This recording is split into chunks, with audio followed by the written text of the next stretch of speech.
Welcome back to Success is Weird and Messy. I am your host, Kathleen Gabriel. Each week I talk with a new entrepreneur about how they've navigated all the challenges and changes that come with running a business. Today I am joined by Leslee Cohen, the founder and managing partner of AllRise Legal Counsel. AllRise works across the board in securities, startup law, corporate finance, technology law, mergers and acquisitions, and general corporate law.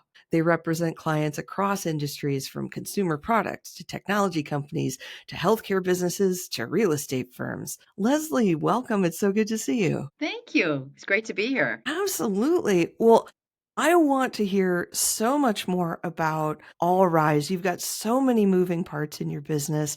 Tell me all about it. I do have a lot of moving parts. I think that's what really attracted to me, that the name of your podcast is just spectacular, I think, because it is messy and weird. It is messy and weird. It's so true. Yeah, yeah, I thought that was just terrific. So, yeah, we're now 10 lawyers and 3 paralegals. The firm started, it came out of, I spent 20 years in big law and got to a point where I wanted to be an equity partner, which is the top level for lawyers. You have you're not only a partner, but you have an ownership stake in the firm. And there were no women at the time in that position, and I had no role model or mentor, and I didn't know how to get there, and I knew I didn't want to stay like a mid-level person for the rest of my career because my kids were in school all day. And so I left and started the firm with a partner, and he retired in 19. And so it has, grown substantially. That's when I changed the name to AllRise, grown substantially. And yeah, I mean, I think we're best known for representing startups that are raising their early capital rounds. And then but we do a lot of mergers and acquisitions as well, buy and sell side. I mean, I feel like those are fairly well hand in hand, having startups and having M&As. Yep. Yep. Yeah, absolutely. Well, it's interesting that you mention that as a woman, you didn't want to just get stuck in the middle, and the path forward that you found was to start your own firm. And you are not the only woman attorney that I've heard this from, is that their path forward was their path away. So what do you think is missing in that big law environment in recognizing female lawyers and retaining them, and especially moving them upward into leadership positions? First of all, I've thought about this so much, and I think one of the biggest things, I was one of the co-founders of an organization called the Coalition of Women's Initiatives in Law. It's grown huge, not because of me, but um, and and and and I like went to battle with one of the I was in big law at the time, and I went to battle with one of the managing partners. We had this big like general counsel managing partner forum where we always said, like, there's no reason to just talk to women about this. You're preaching to the choir. Like, we need the decision makers in the room, most of whom were men at the time, probably still are. And my question, the debate that we had is like, in big law, you can only be in a leadership position if you have a book of business. And the big question I had for him is like, how does that make someone a good manager? Just because you're a good salesperson, right? Like in corporate America, those roles are delineated. But in a law firm, if you don't have, and what he said to me was, my guys who are bringing in 10 million in fees don't want to take orders from, a woman a person who doesn't have any business. And, it's like, again, why? It's a different role. And so in order to get to that leadership point, you have to, bring in a book of business. And it's very, very difficult. It's a lot of work. We have, we're the CEOs of the household, so to speak, which is just a giant responsibility. And then also, we don't necessarily have the networks that men have. I mean, I think all of this is hopefully changing because everything I'm saying, I've heard so many other times, so I know it's not just me. And I know that there's a movement to, teach young women in all industries, like, if you like, bringing in the clients is what brings respect, and because that's what pays the bills and grows the company and all that stuff. So I don't think this is like rocket science, but I think if you give, so that my answer is very long-winded, but I would say, number one is you have to give flex time to women because they can't do all the things. It's just they just can't. And at the same time, right? So there's ebbs and flows in your, in your life, but when you have a newborn and you can get help, you can work a lot.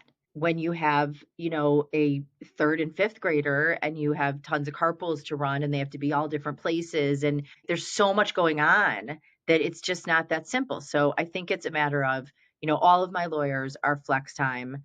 They can work. Here's the thing. Here's an assignment. Can you get it done well and timely so that the client's happy? Great. That's all I care about. You don't need to be at your desk sitting and staring at a screen 9 to 5.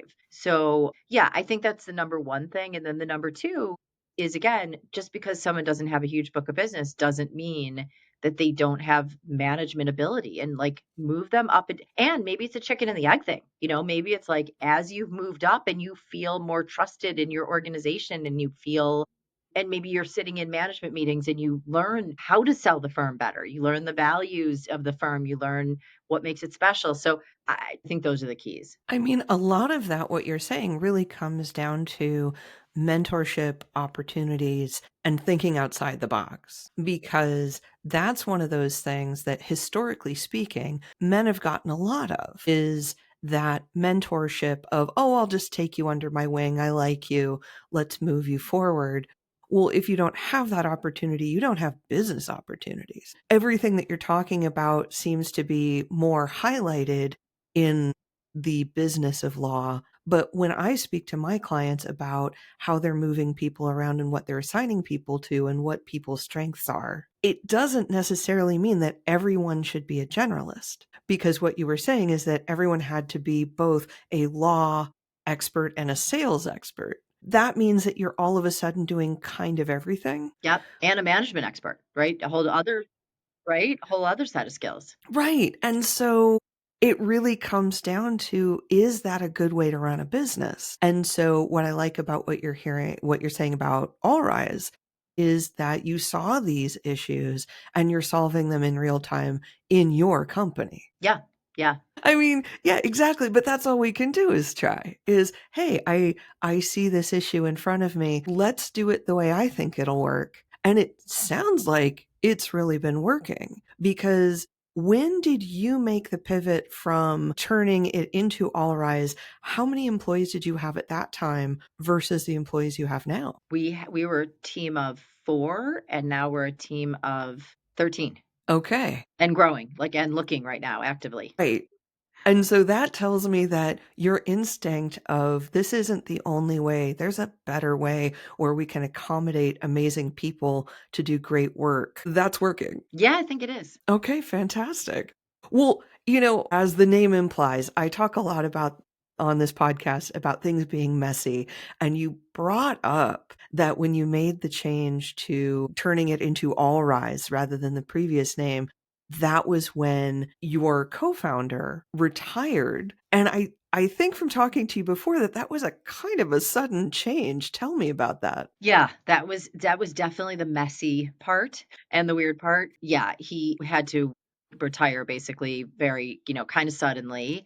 And I really was left at a loss because he was running the business. So he was a CPA, but had management experience. He had been on the management committee at the big firm we left together. And so all of a sudden we had a pretty decent business going, and I had to run it and I had no idea how, and winging it is not my style. So I got really lucky and I ran into this woman like as this was all going down and I was panic stricken.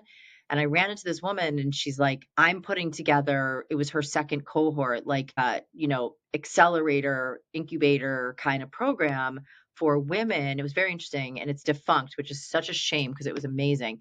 But it was for women who had had success in their career and were starting something new and needed to learn how to run the business behind it. Oh, that's kismet. Oh my god, it was so cool. So I immediately did it. And so the way it worked was like every month we had a different topics. 1 month was finance and we learned all about, what's the difference between a CFO, a bookkeeper, an accountant, all the different, what numbers should you be running for your business? What are they how do you look at them? What are they telling you? How often should you be looking at them?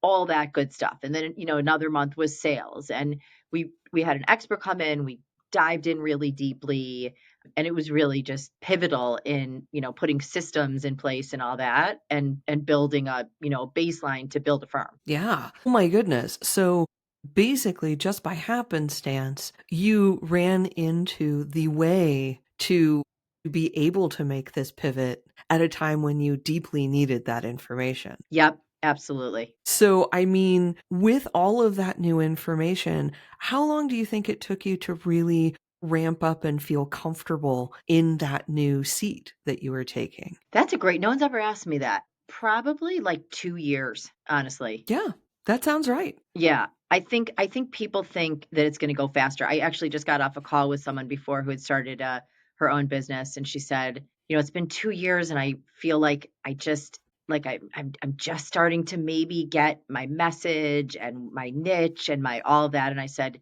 "Yeah, I mean, when we first started the firm, going back even further, I had no book of business, and I had to learn to build that myself, and figuring that out, it was like 2 years, and then it was 5 years, I told her, before it was like, the phone's never gonna stop ringing now, I mean, Yeah. I'm still nervous about that, so I'm knocking wood, but even though it's silly, I still, but yeah, it definitely takes time, and it takes making mistakes and learning. So, yeah, and coaching and being a part of organizations that will, like I'm in women's presidents organization, those women serve as my personal board of directors, like, you can't do it alone. No, no, you can't do any of this alone. Even as a solopreneur, that is almost a misnomer because even if you're the only one in like the business of the business, you still have so many other people that you need to get support from.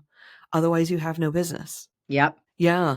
And that is an interesting point in terms of making that transition from being in big law, which by its nature, like any large organization, you have a lot of different kinds of support systems in place. Yes. Whether they are all the support that you want or need is another question, but in terms of structure, there's a lot of structure in place.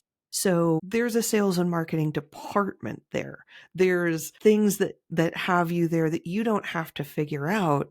So what was that shift with you and your partner going from a highly structured organization and then going into, well, we're building our own. It doesn't have structure yet. We're making the structure. So, and that answer again, I feel like has 2 different, like, there was the change when it was just me was so pivotal that it's almost like that happened 2 times. But yes, from big law, I mean, it was just sorta like, okay, I'm gonna make this weird analogy. My husband and I always tell this story that when we had our first son and we brought him home from the hospital, we, drove home, that terrible, terrifying job. And, you're going like 2 miles an hour and everyone's honking at you and you're like, precious cargo. And we came back, we came back to our little townhouse we lived in, and he was in the car seat thing, and we put it down we had an ottoman in front of our couch, and we put it down and we go, what do we do now? Like, oh my God, like, our whole lives just changed, and he's here, and, like, what do we do with him? And we just looked at each other and started laughing, and it was kinda like that starting our firm. Like, we moved everything in, and then we're like, "Okay, we need a name, I mean, I guess we had a name because had to, do that, like, get the, sign a lease. But I think it was, like, the first thing we did was, like, we have to contact our clients and let them know because there's no non-competes in law firms. So, just let them know, where we went, what we're doing, like that kind of thing. And sat down and wrote that together. And then just, so many hours of like brainstorming, throwing ideas around, that kind of thing. And then when he retired, it was much more like I'm a more systematic kind of person. And so, I mean, I think it was like in the beginning, it was like, who knows what we're doing? And we're just doing it. We're doing good legal work. And then it was really interesting because when I did that accelerator program, I'm like, I love running the business. This is a whole new challenge. And I was much more meticulous about like building exactly the way I wanted to build and having a mission statement and a vision and, all the things. Yeah. Did it surprise you to learn that you loved running the business? Oh my God. I went to law school to be a diplomat. I had all poli sci, everything, national relations. I didn't have any business interest, acumen. And then, yeah, it really took me by surprise, but it's very cool. I mean, it's obviously, as messy and weird and very challenging, but you get to create something that means something to you. For me, that means making a difference in other people's lives, and I think that's really, really a special experience, and if you go about it in the right way and you're careful about your cash flow and your all the things so that you build this something that you can pass on and that you can, hire these amazing people and give them a place to belong and, have your clients get great work and great service and all that. It's just so rewarding. I mean, and with that, you've definitely talked about like how your business has to reflect you as a person and how important that is to you. How does AllRise reflect you as a person, and how does that importance come through in your work? So when I did this program, the woman who was the head of it, she's the one who said we had to do like a North Star for the program. So said like, "What's your North Star?" And then and you wrote it down, and then we had a session with her, and I said, I want to create a self-sustaining law firm that makes me the money I need to live and provides great client service, that kind of thing. And she said, "Where is Leslie Cohen in this?" And I said, I'm not because I was very careful to compartmentalize my life and have my kids be like time with them. I was fully present. I was with my kids. I did not work. I did not get on the phone. I did not look at my phone, all that. When I was at work, I trusted that I had amazing childcare. And unless she called me and needed something, I was at work. I was fully, fully present at work. And so that's really how I'd grown up as a lawyer and a mom. And I was like, I don't want them to join, I don't want them to mix. And she said, this is different. It's a business you're building. And if it doesn't reflect you, it's not going to do well and it's not going to bring you joy. And she was totally right. So to answer your question more directly, I would say that there's the team side to it, and then there's the client side to it in the way that it reflects me. I think on the team side, we've talked about giving flex time to all the lawyers, and that has really meant, I mean, all my lawyers were at big firms, made partner, are just incredible attorneys, and thought that for the different challenges in their lives on their time meant that they were going to never be able to have the career that they wanted, or certainly not at this stage of life. And that, so, it's not only young moms, which you think of right away, but I have a lawyer who's taking care of elderly parents and has been for a long time. I have a lawyer whose husband retired and was said, I don't want you to keep doing this and working 50-hour weeks. I want to be able to travel now with you. And she's like, but I want to do that, but I want to practice law still. And this was an opportunity to do that. So I think, that's one thing, is that's the difference in people's lives. And we are so supportive of each other and there for each other and such a team, like so caring and warm. So that's, very different than the big firm atmosphere. There's no gossiping behind people's backs. That is not, I don't do it. Not, if I have an issue, I have an executive coach, and that's who I'll talk to. It's not, we don't badmouth each other. We lift each other. So that's one. And then on the client side, I think legal fees have gotten just absolutely out of control, stupid. And I'm so focused on efficiency, and the whole thing about like how many hours can I bill is just not a thing at AllRise. It's just not. I mean, it's we don't do that flat fee thing because you can't account for, there's so much unknown when each client comes in, but we give like very, very strict estimates and we stick to them, barring some crazy unforeseen thing like opposing counsel. That, if you're doing like a sale of a business and opposing counsel is someone's general business lawyer and doesn't know M&A and the dance and the whole thing, it's exponentially more expensive because they don't know what they're doing. So, those kind of things I can't account for. But at my old firms, everyone was super responsive. I think that's very important. A client once said to me early on, like, I don't want to talk to my lawyer. So if I call my lawyer, I need my lawyer. Like then, there and now. So that's a no-brainer, but that responsive thing, like, you better be, or I don't know how you survive. But more so, this was like, really watching fees and trying to come up with ways to be efficient, and instead of just like bill, bill, bill.